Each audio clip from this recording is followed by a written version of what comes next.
Good morning, everybody. Goose here. Hope everybody's doing good this week. Be sure to check out and take care of yourself and others, and always stand up for those who can't stand up for themselves. Going to start out the midweek moment this week with me. Dirty Dan is yet to email me anything. I know he's been busy. We have been busy here at Bubblegum. What we're going to do this week is we are going to present an episode of Believe It or Not with Justin Perkins and myself, Goose, for the midweek moment. And if you guys have a topic for Believe It or Not, spelled K-N-O-T-T, just email Believe It or Not, spelled K-N-O-T-T, at here2chewbubblegum.com. You can, like I said, you can address it to myself, Goose, or Justin Perkins, the mastermind behind Believe It or Not.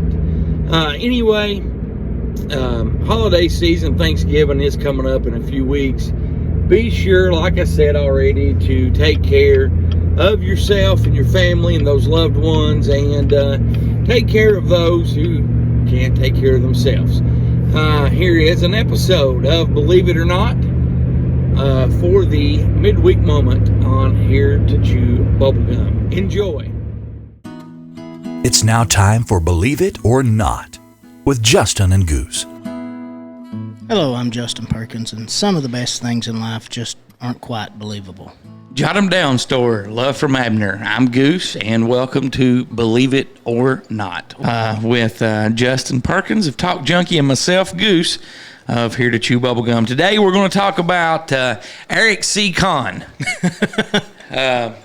Justin, do you want to start out? If you're a local person, this is going to be a good one. Well, I don't really know where to start with this one. The man, the myth, the legend. For those people who are not aware or not from our area, Eric C. Conn is an attorney that stowed over $550 million. Yes, was an attorney that stowed over $550 million from the Social Security system. He was put on house arrest. He escaped and fled to what country was it? Was it Mexico? It was somewhere in South America. Yeah, it was somewhere in South America, and he became recaptured at a Pizza Hut.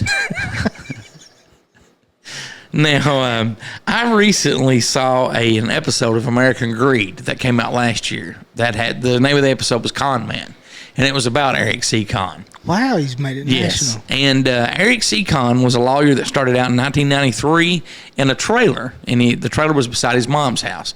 And he was I guess in the early 2005 2010 he had billboards of life-size statues of himself sitting on the billboards. He called himself Mr. Social Security. His office complex was a series of trailers all linked together with a miniature version of the Lincoln Monument that was like $200 and some $1,000. Is that where the Pike Vegas come from? Because they had some miniature. I'm not He's sure. close to Pikeville. Yeah, and he had a Statue of Liberty statue as well. That is right. I forgot about that. He. What's your thoughts on old Eric C. Conn? Well, we keep this pretty well G-rated. Any criminal's a bad criminal, and. You know, I'm not a Robin Hood guy, a rob from the government guy.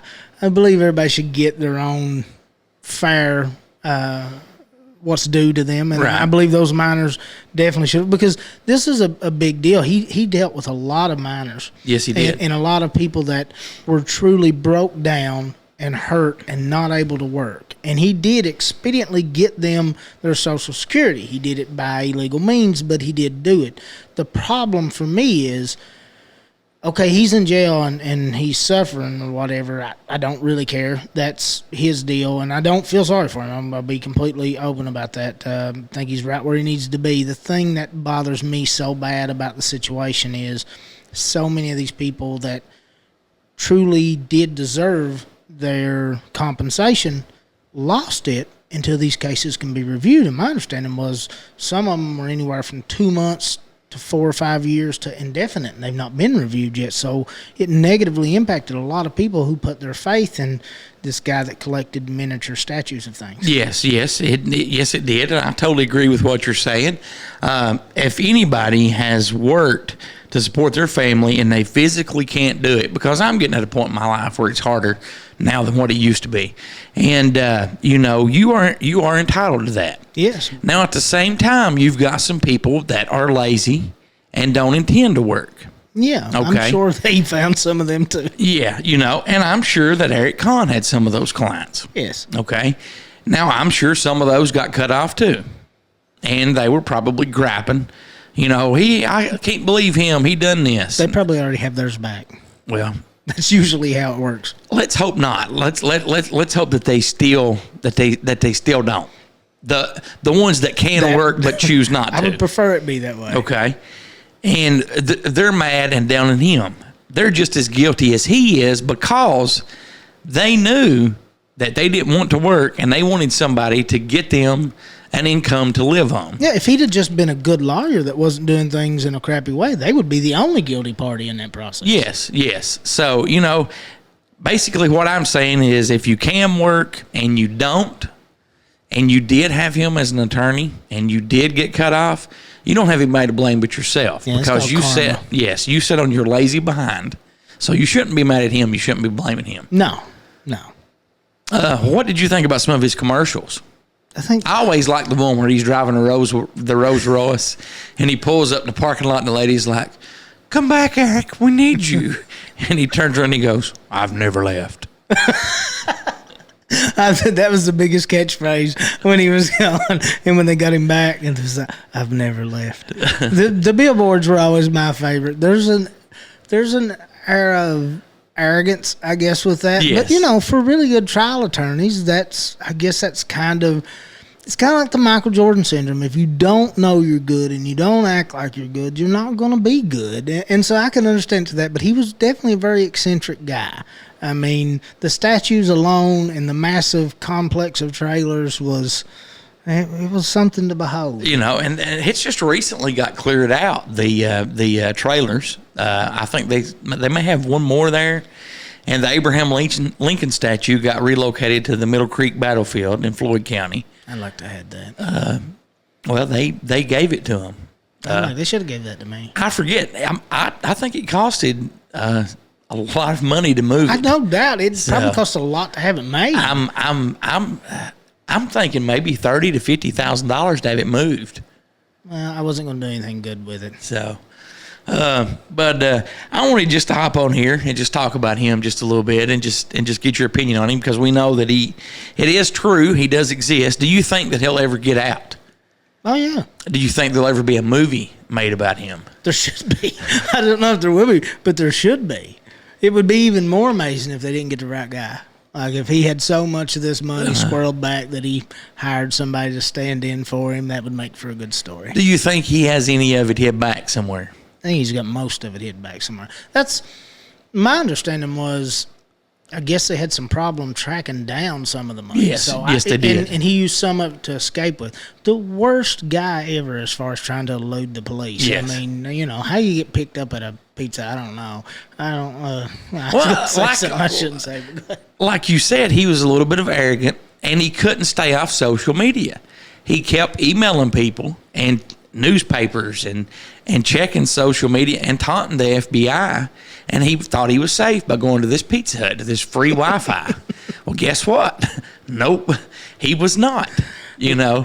I mean, if you were on the run, would you take time to check social media and email people? Now, as far as social media would be considered, I'm dead. Yeah. And I know there's nobody I need to email. If I'm on the run, you'll never see Justin again. It'll be Juan Pueblo down in some South American country. I'll be working on a coca farm, minding my own business, hiding out for at least a good 5 years before I even poke my head up. And even then, it's not going to be on social media.